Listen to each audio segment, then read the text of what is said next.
임재 스님 말씀 또 이어서 보겠습니다. 용광, 용용자에 빛광자 용광. 임재 스님이 행각할 때 용광 스님이 있는 곳에 갔다. 이름도 이제 명시가 돼 있는 분이고, 그런데 주석으로는 누군지 모르겠다. 불명. 용광 스님은 마침 법당에서 정례에 설법을 하고 계셨다. 선정할 때 상당설법, 상당법만 하고 계셨다. 임재 스님이 나와서 묻기를, 들어가서 묻기를 해야 될 것 같은데, 아무튼 칼을 칼집에서 뽑지 않고 어떻게 이길 수 있습니까? 거량을 하는 거예요. 행각할 때니까. 용광 스님은 자리를 고치고 바로 앉았다. 임재 스님이 대선지식이 어찌 방편이 없을 수 있겠습니까? 용광 스님은 눈을 똑바로 쳐다보고 말했다. 쓱싹. 그러니까 임재 스님은 손으로 가리키며 말했다. 그 용광 스님한테 손 가리키면서, 이 늙은이가 오늘 졌소. 임재원에 주석하시기 전에 행각을 다니실 때 어떤 모습을 쓰셨는지 드러내는 거겠죠. 대중들 모여가지고 정진 잘 하고 있고, 용광 스님 회상에 가가지고는 법문하는데 들어가가지고 묻는 것 자체야 임재 스님 상당법만 볼 때도 우리가 함께 봤지만 늘 나와서 누군가가 묻고, 이제 그거 자체가 하나의 보편적인 그런 문화라고 하든 모습이었던 걸로 보이는데, 가서 칼을 칼집에서 뽑지 않고 어떻게 이길 수 있습니까? 칼의 작용인데 칼을 뽑지 않고 작용을 어떻게 할 수 있습니까? 그러니까 용광 스님이 그냥 몸을 한번 그런 단정하게 했는지 자리를 고치고 바로 앉았다. 그렇다고 흐트러지게 앉아가지고 법을 설하고 계셨겠냐만 단정하게 딱 앉으니까 이런 투예요.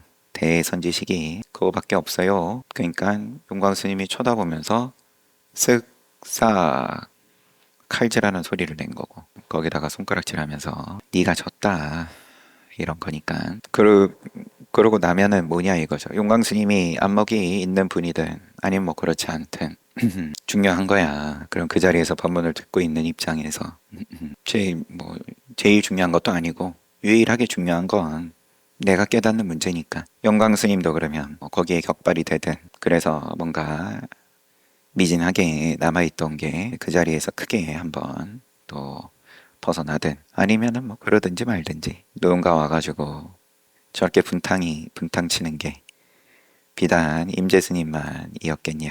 임재 스님이 또 아무데나 시시한데 찾아다니면서 이러고 다니시진 않았을 테고, 그러면 그 이름이 난 그런 사람들, 그런 회상에 가가지고 또 이렇게 한번 서로 또 견줘보고 하셨을 것 같은데, 말을 하면 할수록 더 덕지덕지니까 넘어가고요. 임재 스님은 삼봉에 평화상이 계신 곳에 도착했다.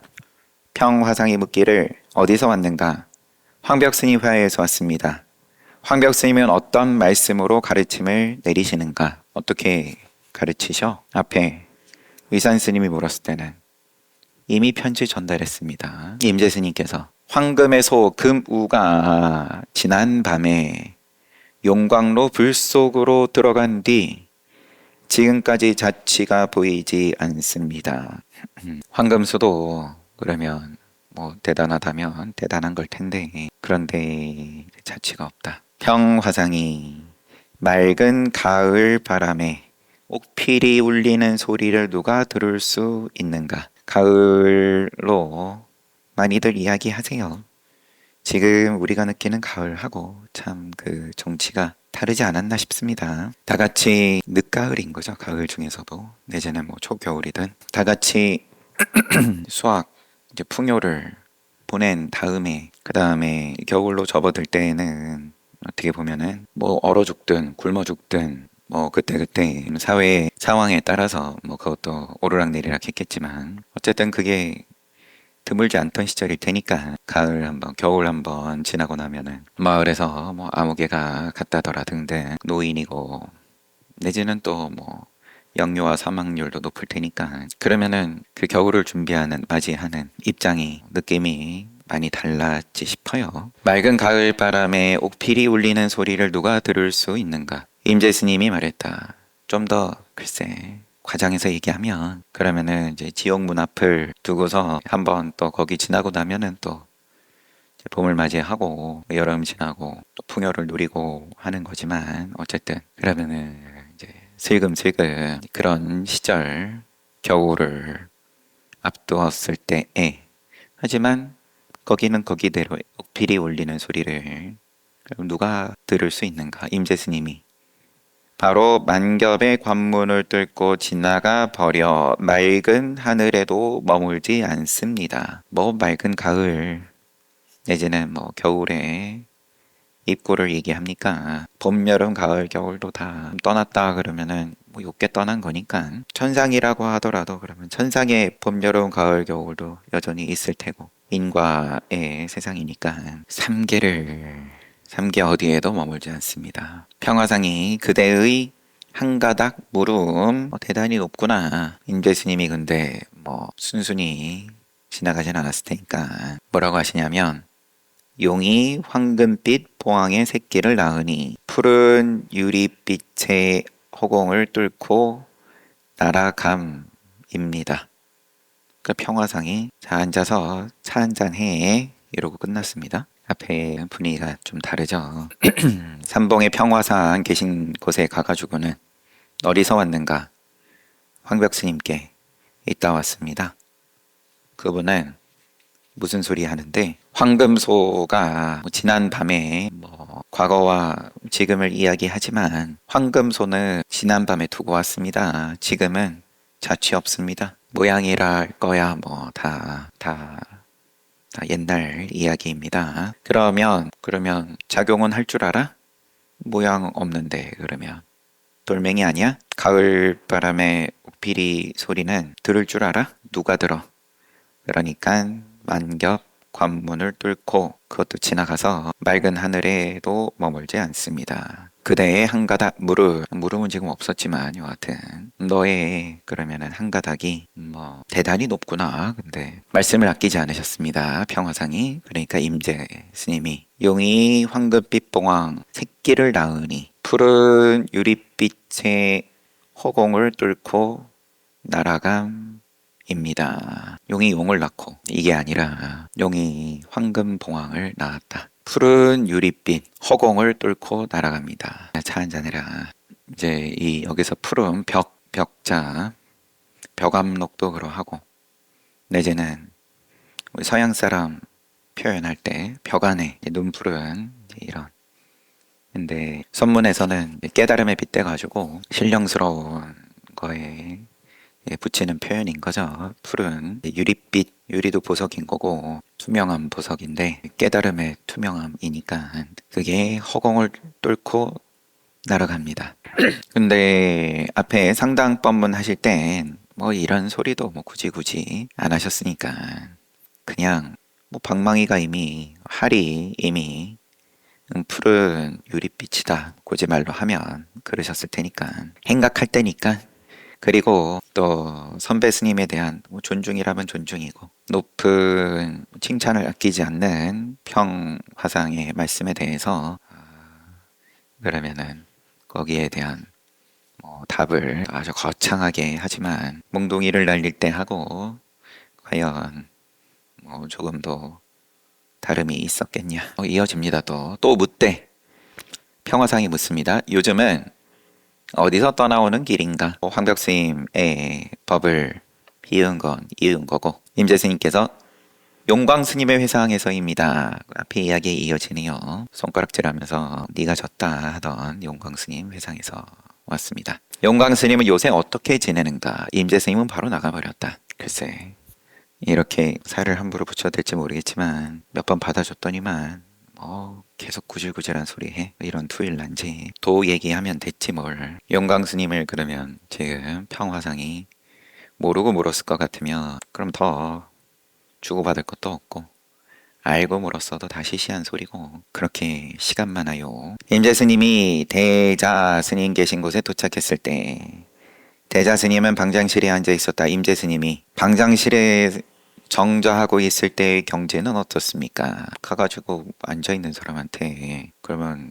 거기 앉아있는 경제는 어떻습니까? 대자스님이 소나무는 추운 겨울에도 푸르고 천년이 지나도 변함없이 푸르러 다른 나무와 다르다. 들녘의 노인들은 꽃을 꺾어 온놀이에 가득한 봄 기운을 즐기는구나. 이 소리를 끝까지 들어줄 임재가 아닐 것 같은데도 어쨌든 본인이 찾아간 거니까. 소나무는 추운 겨울에도 푸르고 들녘의 노인들은 꽃을 꺾어 온누리에 가득한 봄 기운을 즐기는구나. 그럼 뭐예요? 겨울 지난 노인들이 봄을 즐긴다. 임재스님이 예나 지금이나 영원히 대원경지의 채성을 초월했고 신선이 사는 삼산은 만겹의 관문으로 꽉 닫혀버렸습니다. 이 말을 듣자 대자스님은 바로 할했다. 임재스님도 바로 할하자 대자스님이 어떠하오? 그러니까 임재스님은 소매 떨치고 나가버렸다. 겨울을 얘기하고 봄을 얘기하고 대자스님이 그렇지만 겨울이 아니다. 여전히 푸르니까 앉아있는 경지가 어떻습니까? 물은 거죠. 다른 나무와 다르다.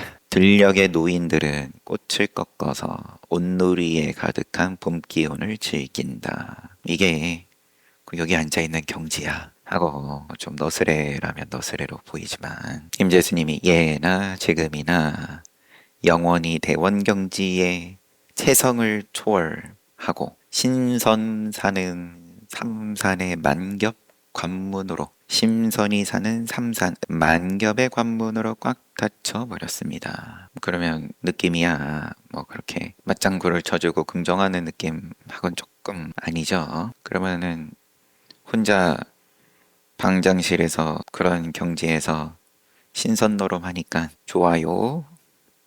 이 말을 듣자 대자스님이 그러니까 임재스님도 그러니까 대자스님이 어때? 그래 앞에 거는 그러면 그러면 하니까 요거는 입에 맞아? 앞에처럼 주저리 얘기하면 그러면은 입에 안 맞고 하면 입에 맞아? 임재스님은 소매 떨치고 나가버렸다. 대자스님은 누구냐? 환중 스님이다.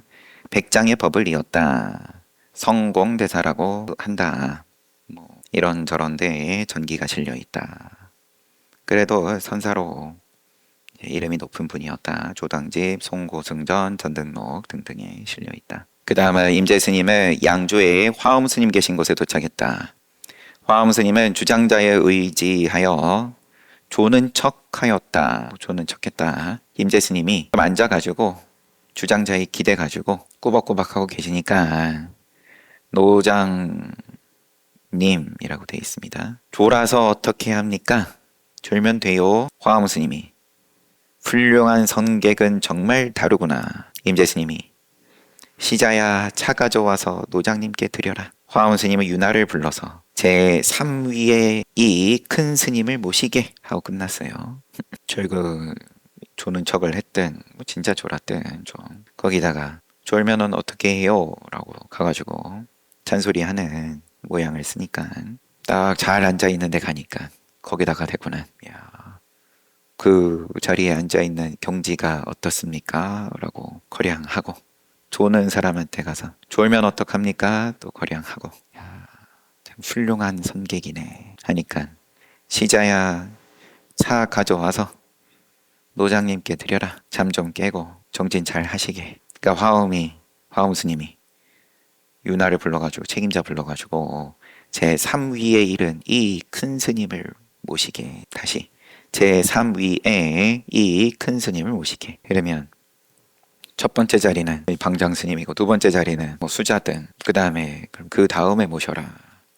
그럼 대접을 한 거예요? 아니에요? 선방에서의 1위, 2위, 3위로 얘기를 하든 아니면은 앞에 임재스님 법문 가운데에서 첫 번째에 깨달으면 불조의 스승이고 두 번째에 깨달으면 인천의 스승이고 세 번째에 깨달으면 스스로도 구제하지 못한다. 주석에는 지금 선당의 세 번째 자리로 안내하라는 뜻. 제3위는 후당의 수자다. 장로를 도와서 수행자를 지도하는 높은 자리다라고 돼 있어요.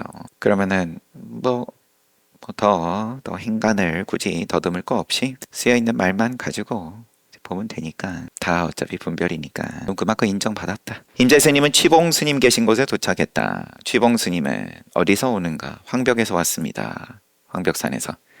황벽스님은 무슨 말씀으로 지도하시는가? 가르치시는가? 황벽스님은 말씀이 없습니다. 어째서 없는가? 있더라도 저는 말할 것이 없습니다. 어쨌든 한번 말해보게. 임재스님이 말했다. 한 화살이 벌써 서천을 지나가 버렸습니다. 황벽스님 회상에서 왔습니다. 아, 그럼 그분은 어떤 모양을 쓰셔? 황벽스님은 모양을 쓰지 않습니다. 어째서 그러한가? 모양이라 뭐라고 해야 돼요? 모양이라 할 만한 게 있더라도 저는 말할 수 없습니다. 글쎄. 저는 몰라요. 그래도 한번 말해봐. 한 화살이 이미 그러면 서천 서방종토 극락세계 지나가 버렸습니다. 억지로 말하면 이렇게밖에는 말 못하겠네요. 임재스님은 상전 스님 계신 곳에 도착했다. 임재스님이 물었다. 범부도 아니고 성인도 아닌 경지는 무엇입니까? 속히 이르시오. 상전 스님이 노승은 다만 이와 같을 뿐이요. 뭘 죽을 날이 얼마 안 남은 사람 붙잡고 뭘 그렇게 또 거랑하려고 그래. 젊은 스님 공부 잘 하셨으면 그냥 밥 때 되면 공양 한 끼 하고 가. 이런 느낌일지. 이미 은퇴한 사람 붙잡고 시합해가지고 때려 눕히면 기분 좋아. 이렇게 이게 너스레죠. 그러니까 임재스님이 바로 하고 말하기를 숱한 바보들이 여기서 무슨 밥그릇을 찾고 있습니까? 그러면 더 한 걸음 들어가가지고 도적이 와가지고 가진 거 다 내놔. 저는 빈털터리인데요. 그러니까 여기 같이 있는 무리들 보니까 다 때깔 좋은데 빈털터리인 척하지 말고 빨리 다 내놔. 일난지 숱한 바보들이 여기서 무슨 밥그릇을 찾고 있습니까? 이미 여기저기 할 거 없이 흰각 다니면서 그러면 맞받아서 상대하는 어른도 만나고 당신처럼 피하는 어른도 만나고 그 정도 수는 많이 겪어봤습니다. 이런 느낌일 수도 있고. 임재스님은 명화스님 계신 곳에 이르렀다. 명화스님이 물었다. 도대체 왔다 갔다만 하니 무엇을 하는 것? 여기저기 다니면서 거량하는 걸로 그럼 소문이 났는지. 그래서 무슨 얘기 있어? 임재스님이 그냥 쓸데없이 집신만 달아지게 할 뿐이죠. 맞습니다. 그냥 기름값만 나가네요. 명화스님이 필경에는 어떠할 것이요? 필경을 물어요. 그럼 그렇게 시끗 다니고 나면 어떨 것 같은데? 임재스님이 말했다. 이 늙은이는 화두도 모릅니다. 명화 스님한테. 명화 스님도 역시나 전기미사. 그러고 보니까 앞에 상전 스님도 전기미사. 여기서 화두는 그냥 말뜻도 모른다라고 주석에는 우리가 지금 이제 하나의 깨닫기 위한 방편으로서 사용하는 공안이고 화두고 이런 거는 원어극근 대종고 천년대에 이르러서 좀 더 자리를 잡은 거니까 지금 임재스님 살던 시기는 그거보다 앞선 시대인 거고 이 늙은이는 참 말하고자 하는 뜻도 모르네. 꼬리만 붙잡고. 임재스님은 복림스님 계신 곳에 가는 도중에 노파를 만났다. 노파가 어디로 가십니까? 복림으로 갑니다. 복림스님 지금 안 계시는데 임재스님이 어디에 가셨습니까? 이거 노파가 바로 쳤다. 그러자 임재스님은 노파를 불렀다. 노파가 고개를 돌리자 임재스님이 바로 쳤다. 지금 한자 심처거 요게 뭔가 대꾸를 이루는 모양입니다. 한글로 번역된 것만 읽어서 그렇지. 임재스님은 스님은 어디에 가십니까? 라고 노파가 물을 때 심처거 어디에 가십니까? 그 다음에 임재스님이 복림스님 없다는 말에 대해서 복림스님 어디에 가셨습니까? 그래서 심처거 해가지고 한자를 아는 입장에서는 이제 이게 또 뭔가 묘미가 있는 모양인데 넘어가고요. 근데 계속 이어지네요. 임재스님이 복림스님 계신 곳에 이르렀습니다. 복림스님이 시험 삼아 물어볼 일이 있는데 좋습니까? 라고 먼저 뭘 또 굳이 복림스님께서 자 그러면 내가 너를 거량할 거야. 괜찮아? 받을 수 있겠어? 임재스님이 어찌 일부러 살을 긁어 부스럼을 만들겠습니까? 복림스님이 바다 위를 비추는 달은 밝아서 그림자가 없는데 논이는 고기가 저 혼자 스스로 미하구나. 그림자가 없는데 그림자에 속는다. 임재스님이 바다의 달이 그림자가 없는데 논이는 고기가 어찌 미할 수 있습니까? 그림자도 없는데 미는 왜 얘기합니까? 우리 맨날 천수경하지만 죄도 없는데 미하여서 이제 과보가 있구나 이런 소리 하니까 죄 없는데 과보는 무슨 소리입니까? 원인이 없는데 결과는 뭘 굳이 얘기합니까? 복림 스님이 바람 부는 것을 보고 물결 일어나는 것을 아니. 바람 부는 거 보고 물결 일어나는 것을 안다. 바다를 지나는 작은 배의 도시 나부끼는구나. 우리는 왜 하죠? 왜 그랬어? 이거는 다 물결 보고 바람을 묻는 거죠. 그러면은 거슬러 올라가다가 이제 전생까지 가고 전생도 뭐 계속 거슬러 올라가고. 임재스님이 아무튼 복림스님이 바람 부는 것을 보고 물결 일어나는 것을 안다. 바다 지나는 작은 배의 도시 나부끼는구나. 그러니까 임재스님이 강산을 홀로 비추는 둥근 달은 고요한데 나 홀로 크게 웃는 한 소리에 천지가 놀란다. 강산을 홀로 비추는 둥근 달은 고요한 배보다는 지금 계속 아무튼 강산 비추는 달은 고요하고 나 홀로 크게 웃는 한 소리에 천지가 놀란다. 복림스님이 새치 혀끝을 가지고 천지를 아름답게 꾸미는 것은 임의대로 하되 네 맘대로 하고 지금 현재의 한 구절을 일러보시오. 너나 나나 뭐 이렇게 그럴싸하게 뭐 얘기하는 건 그렇다 치고 살아있는 거 한번 보여줘. 임재스님이 길에서 검객을 만나면 칼을 바치는 길에서 검객을 만나면 칼을 바치되 시인이 아니면 시를 들이지 마시오. 복림스님은 바로 문답을 그만두었다. 임재스님 개성으로 대도를 위하는 법칙은 평등까지 끊어서 평등 또한 용납치 않아 온누리를 감싸지 않음이 없나니. 대도의 위대한 법은 대도의 위대함은 평등도 용납치 않아 다 쓸어버리기, 범부고 부처고 내지는 그 중간 어디든 다 쓸어버리기에 그러하기에 대긍정이다. 온누리를 감싼다. 새롭게 켜지는 불빛으로도 비출 수 없고 번갯불도 통할 수 없다. 하고 또 여기에 대해서 위산항상 스님 얘기가 있지만 여기서는 뭔가 길으니까 다시 한번 보면 복림 스님이 한번 그러면 거량해 봐도 좋겠어요. 임재스님한테 어찌 일부러 살을 긁어 부스럼을 만들겠습니까? 그러면은 좋다는 말이에요? 안 좋다는 말이에요? 그러면 뭐 살을 긁어 부스럼을 만들다.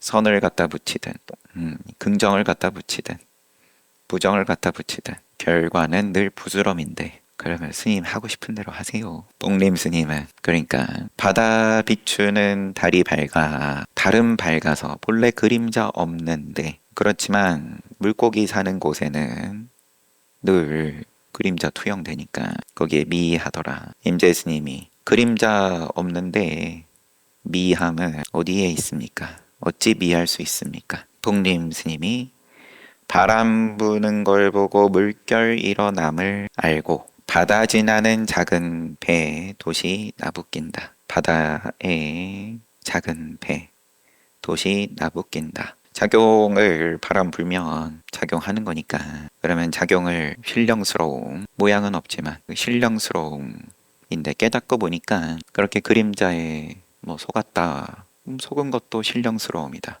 깨달은 입장에서는 그러면은 근데 흔적이 없으니까 뭐 그림자도 내지는 미함도 흔적이 없으니까 그걸 있다 할 거냐 없다 할 거냐. 복림 스님은 있다는 식으로 스스로 미하구나 임재스님은 뭘 있다 할 수 있겠습니까? 그렇지만 작용은 작용이니까 바다에 떠 있는 작은 배, 그럼 나부끼는 거고 도시. 임재스님이 강산을 홀로 비추는 둥근 달 고요하고 나 홀로 크게 웃는 소리에 천지가 놀라 깨진다. 그냥 놀라는 걸로 끝이 아니라. 그러니까 복림 스님이 자 그냥 한마디 해봐. 지금 한 구절 일러 보세요. 임재 스님이 검객을 만나면 시인이 아니면 시를 들이지 마시오. 춘지가 달이 내지는 바다가 어쩌고 저쩌고 됐고 그러면 나의 한마디는 이러합니다. 그러니까 복림 스님이 바로 문답을 그만두고 임재 스님은 개성으로 글쎄 이거는 뭔가 그냥 보충 설명 같은 느낌이어서 뒷사람을 위해서 임재록을 엮으면서 넣었을 수도 있겠다는 기분이 살짝 들어요. 대도 위대한 법은 평등도 끊어서 온누리를 감싸지 않는 게 없다. 새롭게 켜지는 불빛으로도 비출 수 없고 번갯불도 통할 수 없다. 여기에 대해서 위산 스님이 앙산 스님에게 묻기를 부싯돌 불빛으로도 미칠 수 없고 번갯불도 통할 수 없는데 이거를 그러면 앞에 좀 의역을 한 거였습니다. 새롭게 켜지는 불빛 이런 걸로 그냥 부싯돌로도 번갯불로도 통할 수 없는데 지금까지 성인들은 뭘 가지고 사람을 교화하였을까라고 이산 스님이 물었어요. 그러면 어떤 방편도 통하지 않는데 어떻게 그러면 이게 사람이 깨닫냐? 앙산 스님이 스님 생각은 어떻습니까? 하고 그냥 되물었어요. 위산 스님이 오직 언설만 있을 뿐 진실한 뜻은 없다. 그 앙산이 그렇지 않습니다. 위산 스님이 그러면은 너 어떻게 생각하는데? 그러니까 관청은 바늘만한 것도 사사로이 용납할 수 없으나 뒤로는 수레와 말도 통합니다. 그럼 바늘도 용납치 않는 쓸어버리는 대도의 법칙과 그러면은 통할라 치면은 바늘 구멍보다 작아서 구멍이 없는 거죠. 바늘도 뚫지 못하는 건데 그런데 온누리를 감싸지 않음이 없다. 임재스님의 개성식으로 얘기하면 드나들라면 다 드나든다. 시간이 다 돼서 마치 시간을 넘긴 적 없는 척하는 철저하게 시간 잘 지키는 척하는 그러면서 이미 또 지나갔네요. 여러분들의 귀한 쉬는 시간을 지켜야죠. 쉬었다 정진합시다.